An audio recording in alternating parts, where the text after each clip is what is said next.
시장의 흐름이 궁금하시다면 어떤 종목 위주로 매매해야 될지 고민되신다면 지금부터 채널 고정하시죠. 김종효의 픽과 함께 하시면 되겠습니다. 이사님 안녕하세요. 네, 안녕하십니까? 네, 오늘도 시장 이야기부터 좀 풀어나가면서 선택까지 저희가 집중을 해보려고 하는데요.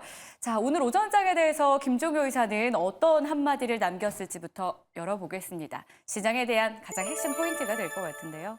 대형주가 이끄는 지수 상승이다.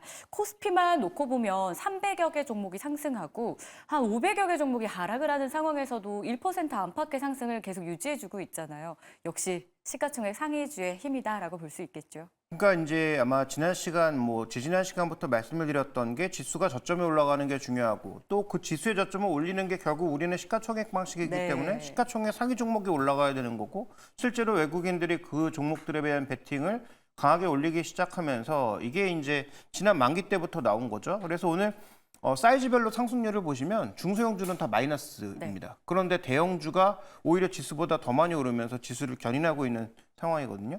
이게 반갑지 않은 분들도 물론 계실 거예요. 그래서 전체적으로 움직였던 종목 중에 화장품, 음식료, 그다음에 전선 이런 것들 중에서 소위 이쪽 대형주들은 밀리고 이쪽에서 움직이는 종목군들은 중소형 테마주 정도가 움직이는 그런 양상이 지금의 이 시장의 맥락 때문에 나타나고 있는 현상이다. 이렇게 좀 짚어볼 수 있습니다. 자, 그러면 이 대형주 안에 어떤 섹터가 구체적으로 시장을 이끌고 있는지 오늘의 섹터도 한번 보겠습니다. 예측하실 것 같아요. 전기전자 선택을 해주셨는데요. 사실 저는 반도체라고 꼽지 않으실까라고 생각했는데 이 순환매라는 포인트와 함께 전기전자 좀 섹터를 넓혀서 꼽아주셨어요. 이유가 있겠죠? 네, 일단 엔비디아의 상승, 엔비디아 결부된 종목군들의 상승 이런 건 너무 뻔한 얘기고요. 이게 반도체에 넣으면 너무 뻔한 답이잖아요. 네. 그래서 오늘은 반도체도 오르고 있지만 LG 디스플레이나 LG전자 같은 종목군들이 더 강한 모습을 보여주고 있다는 관점에서 그들이 특별히 변한 게 없거든요. 그런데 오늘 주가 반등이 나타나고 있는 것은 아무래도 이제 그동안 상대적으로 업종 내에서 좀 덜 올랐던 종목군들로도 뭔가 매기가 확산되는 그런 모습인 것으로 보이고요. 그래서 오늘의 전체적인 포인트도 마침 또 나온 보고서도 있길래 그런 외국인들의 전체적인 매매 동향에도 한번 포커스를 맞춰봐야 되지 않느냐 이렇게 좀 봐야 될 것 같습니다. 네, 오늘의 시장 진단부터 해봤는데요. 자, 그럼 본격적으로 오늘의 하이라이트 시간을 출발해 보겠습니다. 김종효 이사는 이런 시장 안에서 어떤 선택을 했을까요? 저희가 오늘은 수급을 포인트로 이야기를 나눠볼 수 있을 것 같아요. 오늘의 주제 보겠습니다. 외국인이 사면 누가 제일 오를까? 여러분들은 누구라고 생각하시나요? 이 많이들 궁금해하시는 내용인데 외국인의 매수랑 코스피 지수의 상관관계가 작년부터 80%를 넘겼다라고 하더라고요. 궁금해요. 네, 이게 항상 답이 같은 건 아니지만 네. 이런 질문들을 던지면 우리는 과거 사례를 돌아볼 수밖에 없죠. 그래서 과거 사례에서 어떤 것들이 제일 민감하게 움직였는지 살펴볼 필요가 있겠고요. 이번에도 그러한가도 따져볼 필요가 있는 거고요. 비슷한 조건인가도 한번 따져봐야 되겠죠. 그래서 역사는 반복되지 않지만 어쨌든 순환하고요. 비슷한 관점으로 흘러갑니다. 그래서 과거 사례를 중심으로 오늘 신한투자증권의 보고서가 나왔길래 네. 그 부분 살펴보면서 또 오늘 해외 시장에서 의미 있는 부분까지 한번 엮어서 종목들을 한번 살펴보도록 하겠습니다. 과거의 흐름을 통해서 지금 현재와 미래를 좀 예측해 보는 시간이 될 것 같습니다. 수급과 코스피 지수 자체의 상관관계가 80%를 넘어가는 상황이라면 어떤 섹터와 종목이 그 안에 들어있을지 더 궁금해지는데요. 바로 공개해 보도록 하겠습니다. 이 두 섹터가 꼽혔어요. 반도체와 자동차가 탑픽이다라는 건데요. 실제로 자금이 유입되던 시기에 두 섹터의 수익률도 괜찮았나요? 네, 그렇습니다. 그래서 준비된 그림으로 바로 확인해 보도록 하겠는데요. 근데 제가 보기엔 매수가 포인트가 돼야 될 것 같은데 네. 왜 이렇게 리포트의 그 그림을 만드셨는지 좀 이해가 안 가긴 하는데 어쨌든 신한투자증권에서 지금 점이 찍혀 있는 부분이 외국인들의 자금이 유입될 때 업종 수익률이란 말이에요. 네. 반대로 이 막대 그래프는 자금이 이탈할 때 업종 수익률이에요. 그래서 이탈할 때 저쪽에 이제 코스닥이나 운송 쪽 이런 쪽이 강세, 방어주들이 강세를 보이고요. 그다음에 유입되는 구간에서 이 점이 찍혀 있는 가장 높은 수익률은 저쪽에 지금 보시면 기계 쪽이라든지 그다음에 반도체, 자동차 이런 쪽에 방점이 찍혀 있단 말이죠. 그러면 외국인들이 유입되는 구간에서 가장 시가총액이 크기도 하고 외국인들의 매수 금액이 가장 크게 잡히기도 하는 소위 수출의 빅2 업종, 자동차와 반도체에 가장 민감하게 움직이고 있다는 것이 과거 역사적 사례고요. 그래서 자금이 유입될 때 시기, 특히 재유입이라고 했잖아요. 연초에 굉장히 강하게 들어오다가 주춤하다가 다시 또 유입이 강하게 되고 있단 말이죠. 그런 재유입 시기에 자동차와 반도체 쪽에 방점을 찍히고 있는 것은 과거에서는 뭐 환율 효과일 수도 있고 또 이게 이제 사이클 업종이니까 사이클이 살아나는 구간일 수도 있고 네. 이런 구간에서 이제 이들 종목을 적극적으로 베팅했다는 거죠. 그래서 외국인들의 최근 동향이 또 이렇게 흘러가고 있습니다.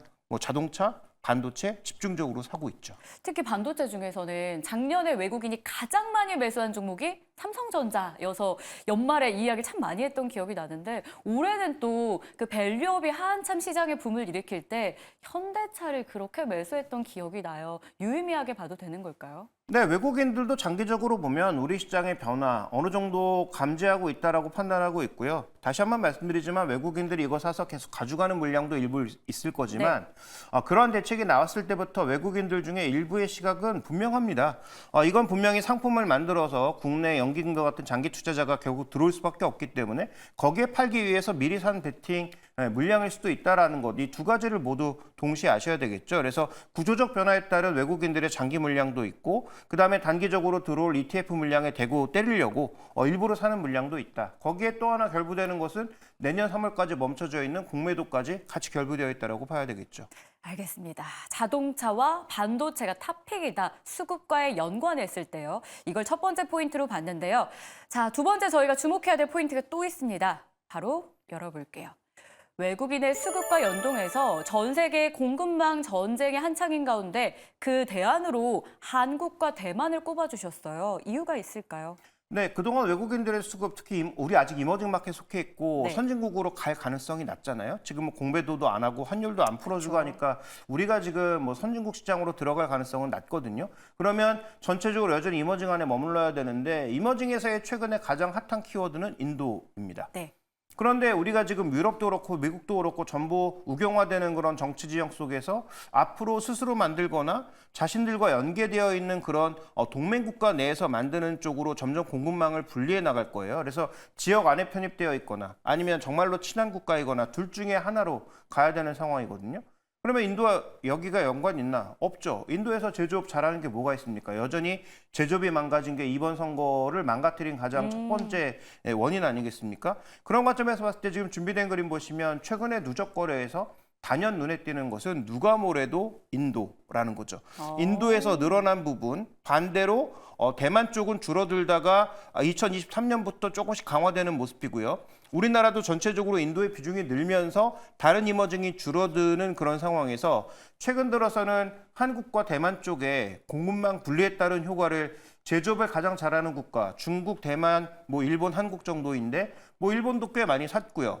최근 들어서 더 살만한 이유가 없어지는 그런 상황인데다가 지금 뭐 중국을 밀어내려고 공급망 분리를 하고 있는 거니까 그러면 수혜받을 수 있는 국가는 한국과 대만 외에 별로 없다는 거죠. 그래서 그런 차원에서 봤을 때 저는 한국과 대만이 이런 공급망 분리에 있어서 외국인들의 장기적인 시각이 늘어날 수밖에 없고 외국인들의 살 업종도 당연히 거기에 뭔가 물량을 공급해 줄 수 있는 제조업이 될 수밖에 없다. 이렇게 판단하고 있습니다. 제조업 포인트로 이야기해 주셨는데 일본의 매력이 점점 떨어지고 있는 데는 이유가 있는 건가요? 네, 일본은 지금 정부의 지지율이 10%까지 떨어지고 있는 그런 상황이죠. 네. 과연 지금까지의 정책을 제대로 유지할 수 있을지 잘 모르겠고요. 그다음에 두 번째로 일본은 가격적인 매력이 사라진 데다가 그다음에 일본의 수급의 가장 중요한 한 축이었던 ETF 매수가 올해부터 멈춰 있죠. 그래서 그런 측면에서 살펴봤을 때 외국인 수급으로 하나만으로 버티기는 어렵다라는 거예요. 내부 수급이 끊겨가고 있으니까요. 그러니까 최근에 일본 증시 막 헤매고 있잖아요. 네. 그래서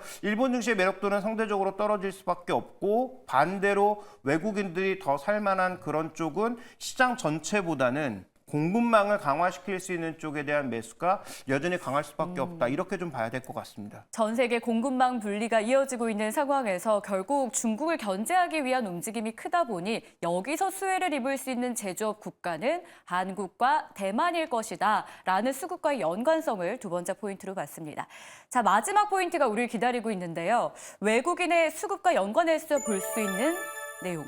HBM 너무 뜨겁습니다. 하이닉스를 이끌고 있는 가장 큰 모멘텀인데요. 하지만 이것만큼 성장할 수 있는 쪽이 레거시다라는 겁니다. 이사님이 레거시 집중해서 보셔야 됩니다라는 이야기를 꽤 지속적으로 지금 해주고 계시거든요. 실제로 증권가에서도 AI에 이어서 레거시의 시대가 온다라고 보고 있어요. 어떤 배경이 있을까요? 네, 그 삼성전자를 한번 말씀드리면서 그때 언급드렸던 게 HBM 당장 안 돼도 전혀 문제 없다. 네, 실적에 전혀 문제 맞아요. 없고 삼성전자 이렇게 더 싸졌는데 왜 못 사냐라고 제가 말씀을 드렸더니 뭐 별로 반응은 좋지 않았는데요.